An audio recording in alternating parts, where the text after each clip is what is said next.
What is Tennessee's wide receiver room going to look like? Evan Stewart is now a favorite to land at Texas A&M, and Nico Iamaleava is recruiting Bru McCoy to return. What's funny is I think that they went from having a 2 or 3 Chiefs. I really thought they had 2 or 3 Chiefs for a second to because of Bru's injury, and he might be a Chief, but right now it just feels like they have kind of a bunch of followers. I don't know that they have a Chief. Does that make sense? I mean, I think Bru is going to be the guy that can dictate coverage, but I haven't seen that. And now he's injured. So, yeah, I don't know. They could have a bunch of just warriors. And if that's the case, I think you're going to have to wonder how Josh Heupel's offense can play at a really high level, 2 years ago level, if they don't have a guy that can take the lid off of it. So let's assume that Evan Stewart commits as his favorite. And let's assume Bru McCoy comes back, which you say you believe is the case, right? I'm not reporting it, but it seems like that would be the logical decision. Let's put it that way. And let's assume everybody's healthy. Then you have Squirrel White, Dante Thornton, Bru McCoy, Chris Brazzell, Mike Matthews, and Evan Stewart, and Braylon Staley. We know Heupel likes to run 3 guys. What's the rotation? What would be your prediction for the rotation, assuming Bru McCoy is fully healthy, too? Well, I mean, if it's Bru healthy, it's Squirrel slot, and just because I felt like there were a couple of times where other teammates put their arm around him and said, "No, let's slide you over here. This is a body language thing." Get the feeling they're going to try Dante on the outside as opposed to the inside, the other outside receiver. I get a weird feeling. Could be wrong. Could be totally wrong. I could see that largely because Evan Stewart, for those first, you think Dante Thornton then would take over would win the job over Chris Brazzell, the Tulane transfer wide receiver, the 6'5", 195 yes. I don't guy. mean, I don't want to be mean to Brazzell. I don't want to be mean to Nimrod or Webb, but I do not see them as guys that you're going to be saying, "Hey, that guy's so good. I think we'll go to the mall and get we'll get a Webb jersey tomorrow." I don't think anybody's going to be doing that. Okay, so why is Tennessee then going for Evan Stewart, and why is he favored to land at Tennessee? He's a 5'11", 170 guy. He's another slot guy. If Squirrel is already locked in at that spot, and they could move Thornton over, do you think Heupel wants to do a rotation in the slot going forward? We could see, but I mean, but by the time he got on campus, I mean that's another year. I mean these guys, I think it's going to be pretty simple to learn that position. We saw that with Jalen Hyatt, who is not a product of the system, but he was still very good because of the system. And I think if you put in your time and learn quickly at that position, you can have some pretty special things happen to you if you have that ability. Go to Sports Treasures, go to facebook.com, go to Sports Treasures TN, set up the follows, and you can learn so much more about the best sports memorabilia. They have those dailies. That is Sports Treasures. Again, Sports Treasures TN on Facebook. Yeah, but getting back to your point, when I look at this group, I think you really, really have to have Bru McCoy come back as wide receiver 1. If not, who is it? I think there's 5 realistic candidates, but none that are very strong. Yeah, so Bru McCoy comes back. Okay, so Bru McCoy comes back as wide receiver 1. Again, Chris Brazzell and Mike Matthews are very strong candidates to be wide receiver 1, but then there's Dante Thornton on the other side. But if you think it's Bru McCoy and Dante Thornton, then we are saying that Chris Brazzell and Mike Matthews are both relegated to the bench, even though Mike Matthews was a 5-star and Chris Brazzell was the freshman receiver of the year. Because Heupel doesn't go that deep at receiver. Yeah, but I get the point that the Dante, if they do slide him outside, which they did just before he got injured, I get the feeling if that doesn't work, it's not like they're going to be tied to it long term. And it's going to be like, well, we tried. All right, so I'm and going to go out. and at that point, you're probably at the bus stop. I'm going to say something that I think is not going to make Tennessee fans happy, but I think it's concerning, Dave. Mhm. And it goes to my point of Josh Heupel and talent evaluation.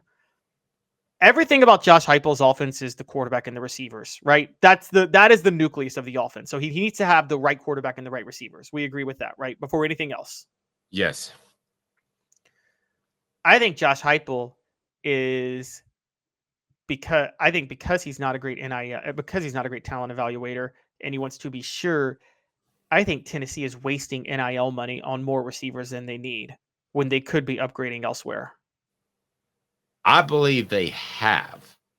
I believe, however, that I think that Josh Heupel is on the front end of a lot of these coaches that are learning you better keep your players in house via NIL money if you have those issues, and Tennessee did. So I would have agreed with you a lot more a month ago, maybe 2 months ago, but right now I'm going to disagree slightly because I think he has seen the totality of the team. If you look at the guys that he brought back, am I wrong on that? Let me ask you. But first, let me tell people that you can go to tncidercompany.com, use the promo code HAT to receive some free swag with any cider order. That's free swag with any cider order. Use the promo code HAT. That's HAT. tncidercompany.com. Am I wrong in saying that, Caleb? I believe you're partially wrong because yes, the NIL money was properly used to return players, but it's very clear Tennessee had NIL money to go out and grab new talent, obviously, because they have.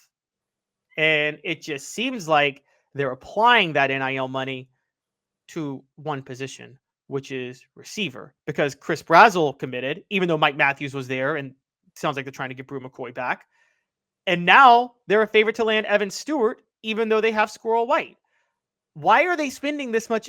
The only way we can say this now, I know it's not public knowledge how the money's being spent. It should be. This is the big thing. I think it should just be out there how much is being spent to buy players like free agency. But Yep. we can imply at this point that if Evan Stewart is a favorite to land at Tennessee from Texas A&M and Chris Brazzell committed to Tennessee from Tulane, that Tennessee's spending money on NIL on receivers in the transfer portal. That is a safe bet. Why are they doing it on receivers and not defensive backs if they're looking to upgrade? I don't think they need to upgrade receiver that much for next year. No, assuming Bru McCoy is 100% healthy. I just can't let you off the hook with that because I think he's the guy who makes the room different. So I'm not sidestepping your question. If you're asking me if Bru McCoy calls and I go, let me check the bat phone, and it's, hey Bru, how are you? And he says, hey Dave, I just want to let you know that I'm going to go ahead and go pro. I'd be like, okay, well I got to tell Caleb that, and then I'd hang up the phone, and then I'd say I want to change my mind on what I just said, because then I think Tennessee has an average group of receivers. I think they have the guy that everybody can support and be an A+ group, but without that guy, they're very C to C pluses to me. Really? You think with 5-star Mike Matthews and Tulane transfer Chris Brazzell and Squirrel White in the slot that they're that way? Well, but you know me with freshmen and transfers. Let me at least see them in a game. I could change Bru my was a mind in a transfer. heartbeat. What? Bru was a transfer.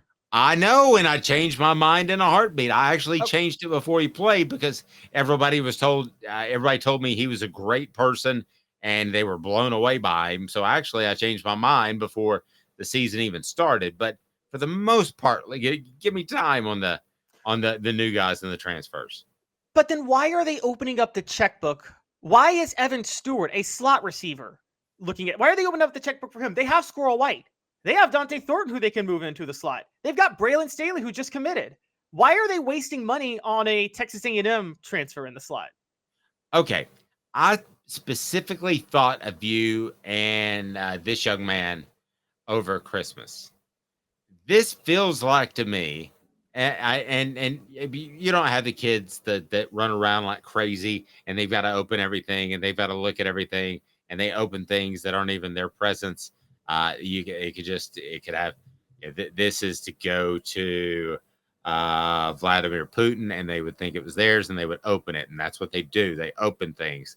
So I was thinking the other day, what if the number's off by just a little bit? They're still going to keep it, and then they'll go back to the litigation table if they feel like they need to. And you know what's going to happen?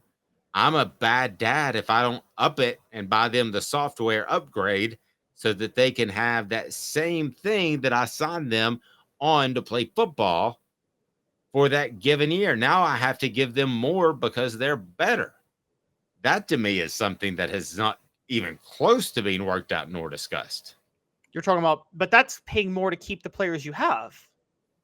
Well, I think if you go get a guy like, let's say Dante Thornton, he should have a 2 or 3 year contract where he can't come back to you and say, hey, forget about that season last year where I caught 16 balls. I caught 62 this year.